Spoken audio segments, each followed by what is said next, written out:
થોડા દિવસ પછી તે મોટો થયો. એની માએ તેને નિશાળ મોકલ્યો.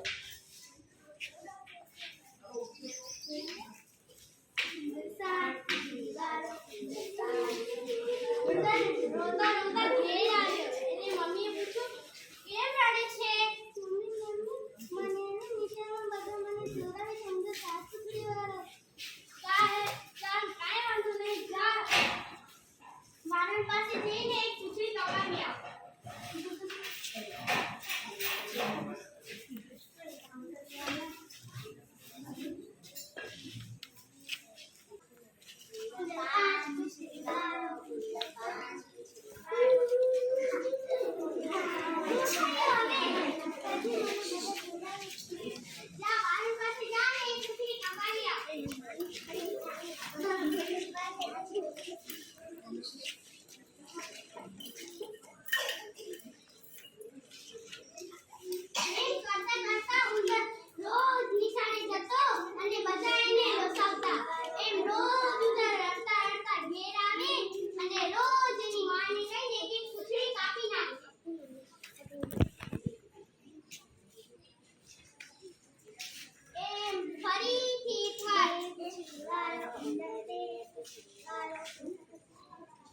એમ કરતા કરતા એને માએ કહ્યું અને તે માને પૂછ્યા વગર માણસ પાસે ગયો અને એ એક પૂછડી કપાવી નાખી. અને આડીસામાં જોઈ છે ને કહે છે કે હવે તો મારી પૂછડી નથી મને લસાવ પણ નહીં. હવે શું થયું?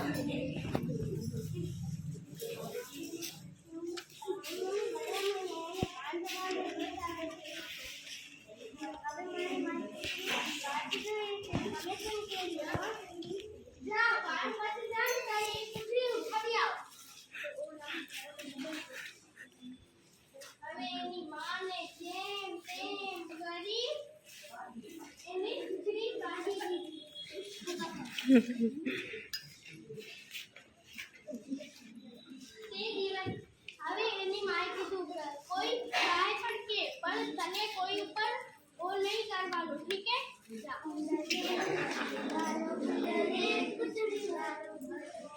એમ કરતા કરતા રોજ એને બધા લોસાવતા બધા ચૂપ થઈ ગયા. પરંતુ ઇન્દરભાઈએ કોઈના ઉપર ધ્યાન ના આપીને ભણવા ઉપર ધ્યાન આપ્યું. પછી ઇન્દરભાઈ તો પહેલા નંબરે પાસ થયા. એક ગામમાં એક ટોપી વાળો ભેડિયો રહેતો હતો. એ ટોપી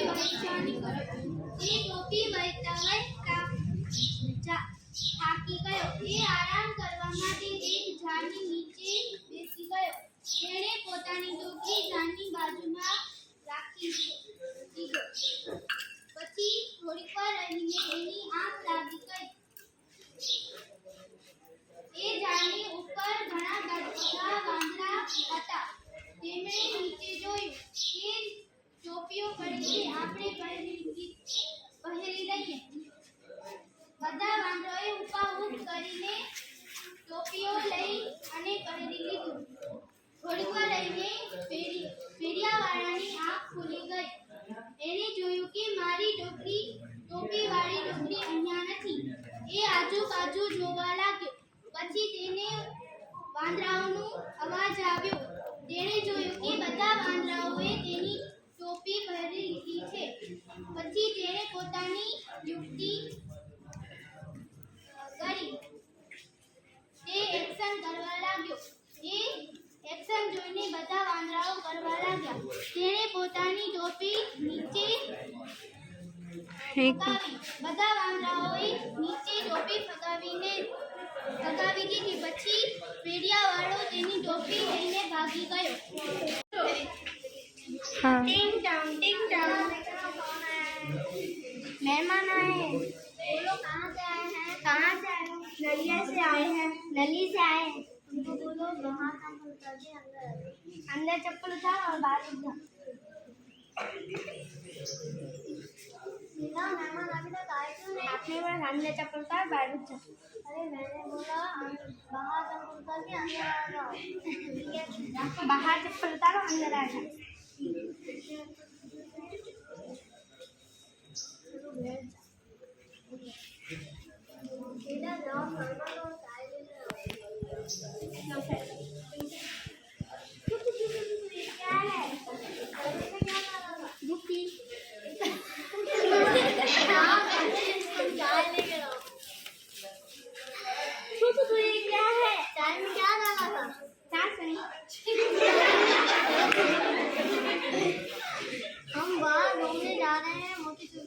ये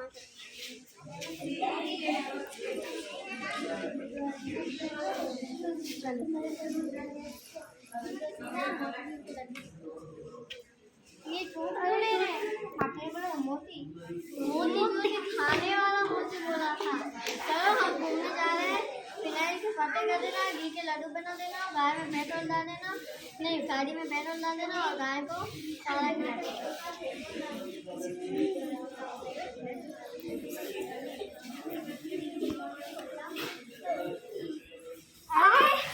अरे क्या है? ठीक है। अरे फिनाइल के बोला ना जरा भी लड्डू लाओ। अरे पानी लाओ। किसके लड्डू बनाए थे? फिनाइल के। चलो खाने को देखते हैं। ला गाय पानी नहीं पी रहे। अरे चारा खिलाने को बोला था। गाड़ी स्टार्ट क्यों नहीं हो रही है? क्योंकि मैंने सुना प्यार किया।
તમે સોફા ઉપર બેસી જાઓ, હું હમણાં નાઈને આવું છું.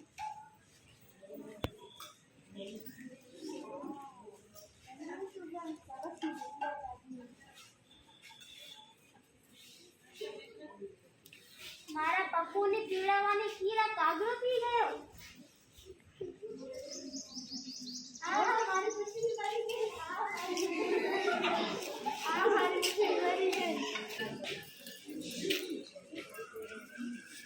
એક મોટું ગામ હતું. ગામમાં ઘણા બધા ઉંદરો હતા. એ બધાય ઉંદરો બધી જગ્યાએ બધાને પરેશાન કરતા હતા. ઉંદરો ઘરમાં ઉંદર, બહાર ઉંદર, પેટીમાં ઉંદર, કબાટમાં ઉંદર, ગોદડામાં ઉંદર, પલંગમાં ઉંદર, ઉંદર જ ઉંદર. નાના ઉંદર, મોટા ઉંદર, જાડા ઉંદર, કાળા ઉંદર, અલગ અલગ જાતના ઉંદરો, અને બધાને ગામમાં પરેશાન કરતા હતા. અને બધા ગામવાળા એનાથી કંટાળી ગયા હતા કે હવે આ ઉંદરોનો કાંઈક ઈલાજ કરવો પડશે, નહીતર આપણે બધા પરેશાન થઈ જશું. એટલામાં એક વાંસળી વાળો ગામમાં આવે છે અને સરસ મજાની વાંસળી વગાડતો હોય છે, મધુરી વાંસળી વગાડતો હોય છે. ત્યારે બધાય ગામવાળા ભેગા થઈને વાંસળી વાળા પાસે જાય છે.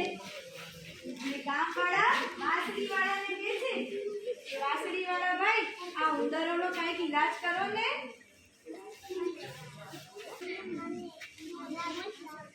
કેટલા રૂપિયા આપવા પડશે? 1000 રૂપિયા. કઈ વાંસળી વાળા ભાઈ સરસ મજાની વાંસળી વગાડે છે. એની પાછળ એક ઉંદર, બીજો ઉંદર, ત્રીજો ઉંદર, ચોથો ઉંદર, પાંચમો ઉંદર, એમ બધા ઉંદર વાંસળી વાળા ભાઈની પાછળ પાછળ જાય છે. વાંસળી વાળા ભાઈ એને નદી કિનારે લઈ જાય છે અને બધા ઉંદર નદીમાં પાણીમાં હાલ્યા જાય છે. બધા ઉંદર જાય છે. પછી વાંસળીવાળા ભાઈ પાછા આવે છે, ગામવાળા પાસે આવે છે અને ગામવાળાને કહે છે કે લાવો મારા 1000 રૂપિયા લાવો. ગામવાળા ના પાડે છે કે અમે આપીશું નહીં, પૈસા મળશે નહીં મળે. વાંસળીવાળા ભાઈ કહે છે ઉભા રહ્યો, હું તમને મજા ચખાડું છું. વાંસળીવાળા ભાઈ તો ફરીથી વાંસળી વગાડવાની ચાલુ કરે છે. એક છોકરો એની પાછળ આવે છે, બીજો છોકરો આવે છે, ત્રીજો છોકરો આવે છે, ચોથો છોકરો આવે છે. એમ કરતા બધા છોકરા એની પાછળ આવવા લાગે છે અને ગામવાળા જોઈ રહ્યા છે કે આપણા છોકરાને લઈને વાંસળીવાળો તો નદી કિનારે જાય છે તો એને રોકવા માટે જાય છે કે ઉભા રહો.